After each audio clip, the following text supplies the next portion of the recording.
Salut les amis, j'espère que vous allez bien. On se retrouve enfin pour une nouvelle vidéo après 2 petits mois de reprise de cours et compagnie et après la vidéo du court-métrage. Je vous prépare une vidéo récapitulative du court-métrage qui parlera un peu des galères que j'ai eues, des problèmes. Vous allez voir, j'ai beaucoup de choses à dire pour ce court-métrage. Ça va être vraiment très marrant. Mais aujourd'hui, c'est pas le sujet qui nous intéresse. Aujourd'hui, le sujet qui nous intéresse, comme vous avez pu le lire au titre, c'est sur les E36 et plus exactement les fonctionnalités que peut-être vous ne connaissez pas sur les E36 mais qui pourtant je trouve personnellement sont plutôt stylées. Bon, je vais pas vous faire la blague de vous dire que ici en fait ça s'appelle un clignotant parce que déjà qu'on est chez BM et qu'on se fait charrier tous les jours à cause de ça, ce serait pas mal que j'arrête de le faire. Donc on passe aux vraies fonctionnalités cette fois. Bon, alors la petite option sympa que je vais vous présenter tout de suite s'adresse aux sudistes, je pense plus particulièrement, et surtout c'est très utile pour l'été. Alors imaginez-vous, vous venez de vous garer, voilà, sur une belle place de parking, comme il se doit quand vous êtes un BMiste, et vous êtes sorti de votre voiture, mais vous avez oublié de remonter votre vitre. Eh bien, vous allez devoir ouvrir la voiture, vous asseoir, mettre la clé, machin, remonter la vitre, nanana. Sauf que, je ne sais pas si vous saviez, moi je l'ai appris il y a quelques temps, si vous mettez la clé dans la serrure, que vous fermez la voiture et que vous restez fermé, ça va remonter vos vitres et fermer la voiture toute seule. Bon, alors certains vont me dire oui, c'est super courant, machin, machin. Je ne savais pas que c'était sur les E36. Et je pense que certains d'entre vous ne le savent pas non plus. Une autre fonctionnalité sympa pour cette fois mes amis nordistes ou mes amis qui êtes à la montagne, les E36 équipés du pack hiver ont un dégivrage automatique. Alors, le dégivrage automatique, il est dans les buses de spray de lave-glace, il est sur les vitres de rétroviseur, mais aussi sur la serrure. Alors, comment activer le dégivrage? Parce que c'est vrai que bon, pisser sur sa serrure, c'est un peu chiant. Quand t'arrives que tu peux pas mettre ta clé, c'est un peu chiant aussi. Alors du coup, il suffit juste en fait de venir tenir la poignée comme ça, quand la voiture est fermée, et de relâcher. Et en fait, en faisant ça, ça va activer automatiquement le dégivrage de la serrure, des rétroviseurs et des projecteurs de lave-glace. Bon les amis, putain, être dans cette voiture avec ce pull et tenir ma caméra comme ça me rappelle des choses. On se retrouve à l'intérieur pour la suite des petites options et fonctionnalités cachées des E36. Et on commence tout de suite direct avec un classico del Madrido. Ici, moi, comme vous pouvez le voir, je n'ai pas de porte-gobelet. C'est pas une voiture d'américain. Mais théoriquement, ici, il y a 2 porte-gobelets. Voilà, donc généralement ce n'est pas utilisé. Pourquoi? Parce que les boîtes à gants, voilà, théoriquement c'est une boîte à gants motorisée, hein. Enfin, en tout cas avec descente contrôlée, machin, je sais pas quoi, par cassiste. Voilà. Donc, théoriquement ici, vous pouvez mettre vos gobelets. Bon, je vous déconseille de le faire, en tout cas dans la mienne. Mais moi, le gap est respecté, donc je me plains pas trop, ça va. Une autre fonctionnalité que je ne connaissais pas sur les E36 et que je trouve ma foi trop stylé, vraiment, c'est super cool. C'est quand vous êtes clé sur le premier cran du contact, donc la jauge à essence n'est pas montée, ni rien, mais que vous pouvez mettre les phares, utiliser la radio et tout ça. C'est sur le commodo de clignotant. Alors apparemment, ce serait que les européennes qui seraient équipées de ce système, à vérifier. Ici, bon, vous avez le clignot, à droite, à gauche, machin. Mais si vous allez encore plus bas, qu'est-ce que ça fait? Si je vais voir derrière, théoriquement, j'ai ce phare d'allumé, mais pas celui-là. Bon, là, il fait un peu trop jour pour le voir, mais je peux vous assurer qu'il est allumé. Vous pouvez voir ici. Voilà. Bon, il est allumé. Faites-moi confiance, il est allumé. Et celui-ci, pas du tout. Ça va vous servir que quand vous allez vous garer, vous pouvez laisser soit que les feux à gauche ou que les feux à droite d'allumer pour prévenir aux autres usagers qu'il y a une magnifique E36 garée et qu'il faut donc y faire attention. Le saviez-vous? La E36 a existé en berline 4 portes ou 5 portes cabriolet. Est-ce que vous connaissiez ce modèle? Moi je le connaissais depuis un petit moment, mais je me suis rendu compte que beaucoup ne le connaissaient pas. Et il s'agit de la E36 Bohr 4TC. Je crois qu'elle s'appelle comme ça, ou TC4 ou 4TC. Je vous mets une photo maintenant. Je trouve ça, on va pas se mytho, c'est original. Je trouve pas ça si beau que ça, mais c'est original. Ça a le mérite d'avoir été tenté. Pour moi, la M3E36, c'est vraiment... Bon, là, on n'est pas dans une M3, on est dans ma 328. Mais pour moi, une M3E36, c'est vraiment la M3 par excellence. Pourquoi? Je m'explique. C'est la première E36, ou en tout cas la première M3, pardon, à avoir accueilli un moteur 6 cylindres, qu'on retrouve aujourd'hui même sur les nouvelles M3 ou sur les M4, bon, qui sont turbo-compressés. Mais la E36 a été la première BMW M3 à avoir un fameux 6 cylindres en ligne 3 litres ou 3 litres 2. Donc ça en fait pour moi une voiture mythique. A contrario, beaucoup de gens estiment que la M3 la plus importante, la plus connue, la plus mythique, la plus tout ce que vous voulez, c'est la M3E30. Mais si on regarde un petit peu en termes de chiffres, une M3E30, enfin toutes les M3E30, en tout, il y en a eu 18 000 de vendus. Dans toute l'histoire de sa carrière, seulement 18 000 M3E30 ont été vendus worldwide. À titre de comparaison, le nombre total de ventes de BMW M3 E36, tout confondu, que ce soit berline, cabriolet ou coupé, donc vous allez me dire est-ce que c'est faire, on ne sait pas, est-ce que c'est juste, je ne sais pas, il y en a eu 72 000 de vendus. 72 000, comparé à 18 pour la M3 E30. Et la grande gagnante de ce mini concours de bits, c'est la M3 E46.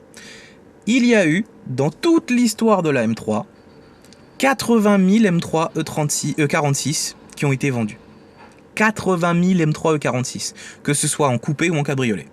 Dernière petite info croustillante sur le E36, la demande dans les années 90 était tellement forte pour ces modèles que pour la première fois de l'histoire de BMW, un modèle a été conçu dans 3 usines différentes en même temps, pour répondre à la demande des consommateurs qui voulaient tous une E36. Alors maintenant, je vais vous montrer une fonctionnalité que je trouve super stylée. Je ne vais pas trop rentrer dans les détails parce qu'il y a énormément de fonctionnalités cachées sur cette pièce. Je vais vous en présenter 2 principales qui sont super intéressantes et super cool.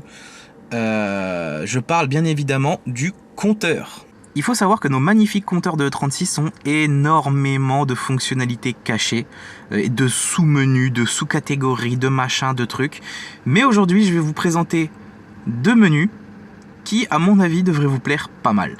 Bon alors les amis, on se retrouve dans la 320 parce qu'apparemment sur la 328 ça ne fonctionne pas, elle doit peut-être être un peu trop vieille, donc elle est de 96, celle-ci est de 98.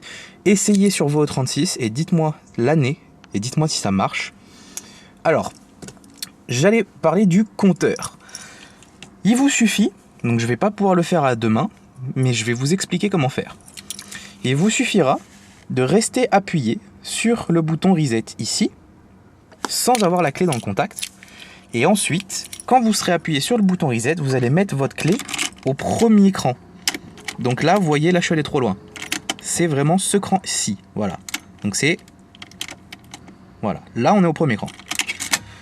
Quand vous allez faire ça, vous allez voir qu'en fait, vous allez avoir 6 tests qui vont s'effectuer et toutes vos aiguilles, elles vont faire un tour complet. Je vais essayer de poser la caméra et je vais vous montrer tout ça.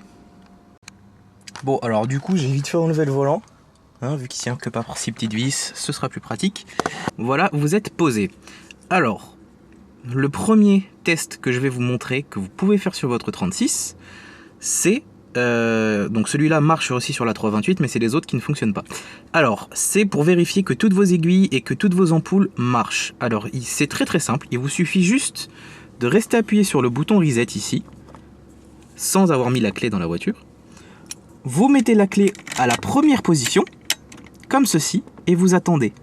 Là, il y a marqué 1, 2,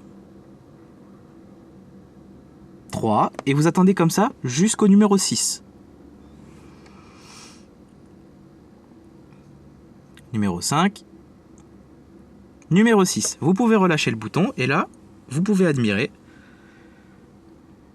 toutes vos aiguilles et vos ampoules s'allument. Maintenant que vous avez vérifié que votre jauge de température fonctionne, que votre contour fonctionne, que votre speedomètre fonctionne, que votre jauge à carburant fonctionne, qu'elle est revenue à sa position initiale, c'est-à-dire vide, comme toutes les E36,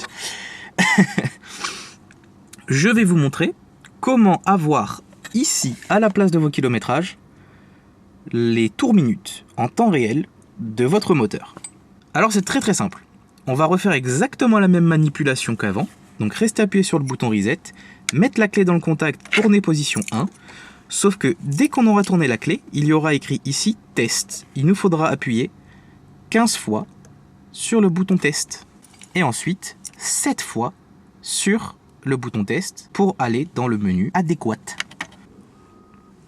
Bon, c'est bon, j'ai résolu la sorcellerie. Alors, c'est très simple. En fait, quand vous allez appuyer sur le bouton reset et que vous allez mettre la clé, que vous allez appuyer 15 fois, quand vous allez arriver au 14, il faudra appuyer et rester appuyé quand on sera sur le 15. Et vous verrez que le lock on, ça va passer en off. C'est très simple, regardez.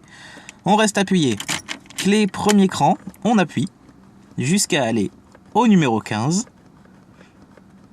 Et là, on est au 14 et hop, je tiens appuyé, lock on. Pouf, ça passe en off, et là, je vais au numéro 7. Et là, vous pouvez voir qu'il n'y a que des zéros. Alors maintenant, si je démarre,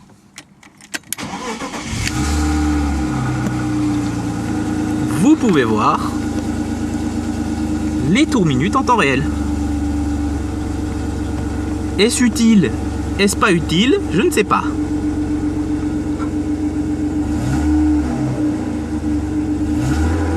Et maintenant, si on appuie encore une fois, on passe au test numéro 8. Et il s'agit de votre vitesse. Bon, là, bien évidemment, il y a marqué 0 parce que j'avance pas.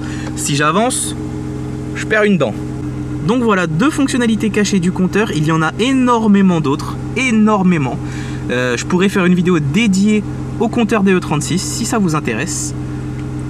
Ensuite, pour revenir à 0, vous avez juste à couper la voiture. Et quand vous retournez la clé, tout est redevenu comme avant. Donc comme je vous disais, il y a énormément de fonctionnalités cachées sur les compteurs des E36 que je pourrais vous montrer. Je pourrais limite en faire une vidéo dédiée. Donc si ça vous intéresse, dites-le moi dans les commentaires.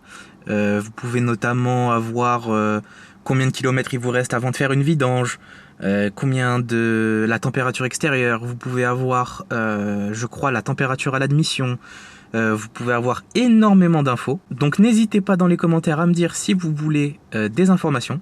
S'il y a des choses que vous n'avez pas compris, moi c'était la première fois que je testais, donc j'ai eu quelques cafouillages, mais s'il y a des choses que vous n'avez pas compris, n'hésitez pas dans les commentaires à me poser des questions, j'y répondrai.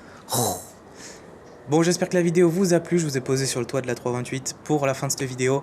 Je vous prépare des vidéos de fou pour la 320i. Je vous prépare des vidéos trop stylées. Là, depuis la vidéo du court-métrage, je vous avoue que j'ai mis pas mal de temps. J'ai réfléchi à une belle prépa, un truc qui pourrait être sympa. J'ai beaucoup de choses qui arrivent pour la 320i, vraiment. Donc restez sur YouTube. Je vais commencer bientôt à tourner des vidéos que je ne posterai pas tout de suite pour la 320i, mais voilà, restez sur YouTube, restez sur la chaîne, et vraiment vous allez voir, les vidéos qui vont sortir pour la 320 vont être incroyables. Je vous le dis, ça va être incroyable. Et objectif, là je lance mon objectif, 1 ou 2 avril sur piste. Vous avez bien entendu, 1 ou 2 avril sur piste avec la 320. J'espère avoir fini la prépa d'ici là. Pour tout vous dire, là pour l'instant, je ne l'ai pas touchée, elle est comme vous la connaissez. À partir de la semaine prochaine, ça part. Là, on est le 31 janvier. C'est ça. On est le 31 janvier, à l'heure où je fais la vidéo et je vous parle. À partir de la semaine prochaine, donc à partir du, allez, on va dire samedi ou lundi 6. À partir de lundi 6, ça commence la prépa. À partir de lundi 6 février 2023, je commence la prépa de la 320i officiellement. Vous ne saurez pas ce que c'est tant que je l'aurai pas fini. Donc il y aura peut-être d'autres vidéos dans ce style pour camoufler la prépa de la 320. En tout cas, vous ne saurez pas ce que c'est tant qu'elle ne sera pas finie. Et objectif, 1er et 2e avril sur piste. 1 et 2 avril sur piste au Castellet, au Driving Center avec Extreme Drift. Voilà, c'est l'objectif pour la 320i cette année. Donc j'espère que la vidéo vous a plu, je vous le dis une dernière fois. N'hésitez pas à vous abonner parce qu'il y a des trucs de fou qui vont arriver pour la 320. Je suis super excité de vous faire les vidéos et de faire la prépa. Moi, je vais aller faire les montages de cette vidéo. Et ce soir, je me rebarre à la fac, j'ai envie de pleurer. Je vous dis à la prochaine vidéo. J'espère qu'il arrivera incessamment sous peu, j'espère le plus vite possible. Je vous dis à la prochaine. Ciao.